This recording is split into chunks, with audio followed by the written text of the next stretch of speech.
Ya misy tovolahy kely zany tonga eto amin'ny baramonay. Zaza tokony eo amin'ny 10 taona eo ho dia Rivo no anarany. Araky ny fanazavany teo moa dia avy any amin'ny Fokotany Nivory zany. Dia ny zava-nisy antony nanaterana azy ty amin'ny Fokotany moa zany hoe nisy trano zany vaky nisy roa lahy izy fa ny anankiray moa zany nandositra.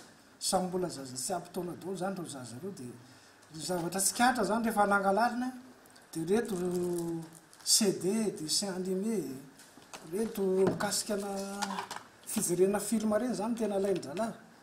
Dia eo koa zany kojakoja sahala amin'ny lokomena-behivavy, le fanaovana volo sy ny sisa. Dia moa zany kitapo sahala amin'izao. Ka ny zavatra mahavariana fotsiny dia hoe manara-maso ve ny ray aman-dreny reto zaza reto sa tsy manara-maso fa manina reto zaza reto zany tonga mandeha aty amin'ny Fokotany aty, Antsorokavy aty no mamaky trano. Ary misy roa lahy be zao zany izy.